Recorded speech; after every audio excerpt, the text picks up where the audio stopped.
É muito comum um povo copiar partes de lendas e mitos de outros povos. Isso se chama apropriação cultural. Livros sagrados são cheios de apropriações e interdependências entre culturas. Um exemplo clássico de apropriação, nos livros sagrados judeus, são as histórias de Abraão e Moisés. A total ausência de evidências históricas e arqueológicas sobre acontecimentos marcantes do Antigo Testamento indicam que eles podem nunca ter acontecido na realidade.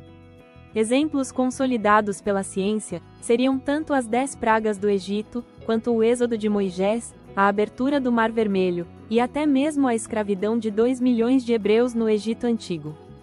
Por volta de 1800 a.C., Abraão e Sara eram patriarcas de Harã, uma das regiões dos povos caldeus, da antiga Mesopotâmia, mas foi apropriado pelos hebreus como o patriarca de seu próprio povo, lá na Palestina, região que vai da cidade de Gaza até Jerusalém.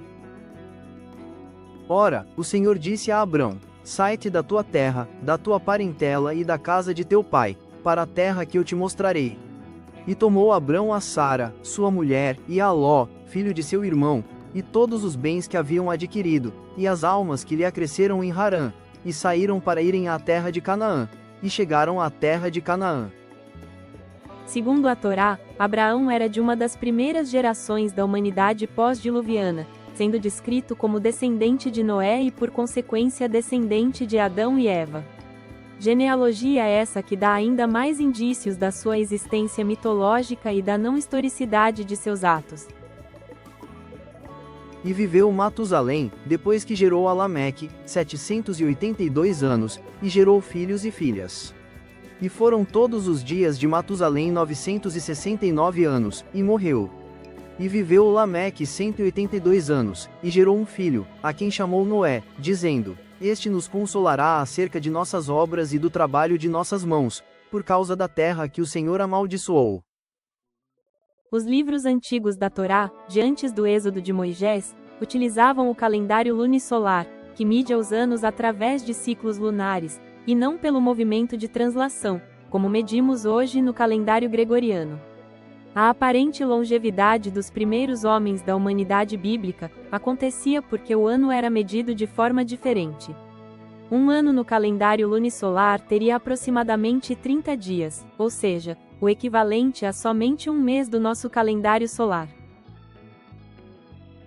Seguem as gerações de Adão e Eva até o dilúvio, descritas na Bíblia hebraica: Adão, Sete, Enos, Cainã, Malalel, Jared, Enoque, Matusalém, Lameque e Noé.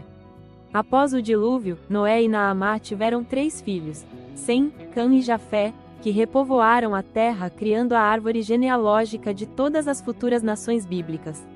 Segundo a Torá, Cã e Enzara tiveram o filho Canaã, que deu origem aos cananeus. Do outro filho de Noé, Sem, seguiu a linhagem semítica junto com sua esposa Salite, da qual descendem os hebreus, os árabes e os assírios, por exemplo. Segue a hierarquia gerada pela linhagem dos descendentes de Sem e Salite até chegar a Abraão, Arfaxade, Selá, Éber, Peleg, Reu, Serug, Naor, Terá e, finalmente, Abraão. Abraão, um semita, teve 3 esposas e 8 filhos. Ismael, o filho mais velho de Abraão, com sua serva egípcia Agar, teve 12 filhos com sua esposa egípcia, que no futuro se tornariam os patriarcas das 12 tribos, ismaelitas, o futuro povo árabe. Já Isaque, filho de Abraão e Sara, a matriarca dos edomitas e dos hebreus, gera com sua esposa Rebeca, os gêmeos Esaú e Jacó. Jacó, Jacob, em hebraico, teve 12 filhos com suas esposas e concubinas. É posteriormente designado por Deus como Israel, que em hebraico significa aquele que luta com Deus. E ele disse: não te chamarás mais Jacó, mas Israel, porque como príncipe lutaste com Deus e com os homens, e prevaleceste. Os 12 filhos de Jacó com suas companheiras seriam Ruben, Simeão, Judá, Zebulon, Issacar, Dan, Gade, Azer, Naphtali, Benjamim, Levi e José. Esses 12 filhos, bisnetos de Abraão e Sara por personificação bíblica, se tornarão no futuro as 12 tribos de Israel. Levi seria a tribo onde Moisés nasceu, ou seja, Levi, filho de Jacó e Lia, seria o ancestral distante de Moisés. E o nome da mulher de Amrão era Joquebebe, filha de Levi, a qual nasceu a Levi no Egito, e de Amrão ela teve Arão, e Moisés, e Miriam, irmã deles. Ainda segundo o Antigo Testamento, Raquel, mãe de José, era a esposa preferida de Jacó, e por isso José era o filho preferido de seu pai. Essa preferência gerou conflitos entre seus irmãos, e por isso eles venderam o caçula José aos 17 anos para mercadores ismaelitas, que o levaram como escravo de Canaã para o Egito. Lá foi vendido para Potifar, um oficial do faraó. O livro do Gênesis, no entanto, não especifica o nome desse faraó. José tinha o dom de interpretar sonhos. Quando o faraó teve um sonho misterioso sobre 7 vacas gordas e magras e 7 espigas cheias e secas, José interpretou que haveriam 7 anos de fartura seguidos de 7 anos de fome, e sugeriu armazenar alimentos. Como a profecia se cumpriu, o faraó ficou muito impressionado com José, e o nomeou como governador do Egito. José então perdoou seus irmãos, e por causa da seca e da fome que estava consumindo a Cananeia, decidiu trazer toda a sua família com todos os seus descendentes para o Egito, por volta de 70 pessoas. Ou seja, migrou todo o povo hebreu, as 12 tribos, de Canaã para o Egito.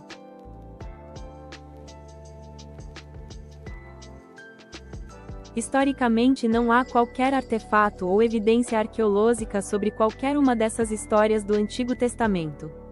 Os próprios judeus têm consciência das lendas do Gênesis e dos mitos sobre Abraão, Noé, Jacó, José do Egito, e todos os outros, e compreendem que têm que saber separar uma crença da real historicidade dela. Um artigo divulgado pela Enciclopédia Judaica, datada desde 1901, comenta sobre isso. Os parentes de Abraão são personificações de tribos, e seus predecessores e sucessores, de Noé a Jacó, são míticos ou lendários. A biografia de Abraão em Gênesis provavelmente deve ser considerada lendária. Ela se desenvolveu em torno de lugares, ideias e instituições sagradas. Segundo a Bíblia, vários desses casais de patriarcas e matriarcas foram enterrados no túmulo dos patriarcas, na caverna de Machpela na cidade milenar de Hebrom, na atual Cisjordânia. Seriam eles, Adão e Eva, Abraão e Sara, Isaque e Rebeca, Jacó e Lia. Na época do domínio romano, no século I a.C., o rei Herodes, o Grande, era governador da região e um construtor megalomaníaco, que mandou lacrar e murar essa caverna sagrada para preservá-la. Nos séculos posteriores, judeus, cristãos e muçulmanos revezaram na construção de templos para adorar o lugar, a Igreja de Abraão, e a Mesquita de Ibrahim, e construíram cenotáfios, tumbas vazias, monumentos funerários simbólicos para os casais de patriarcas. Poucas expedições foram permitidas na caverna subterrânea até hoje, que relataram somente a existência de túneis e câmaras. Hoje o edifício é dividido ao meio, para minimizar conflitos entre os cidadãos israelenses e palestinos.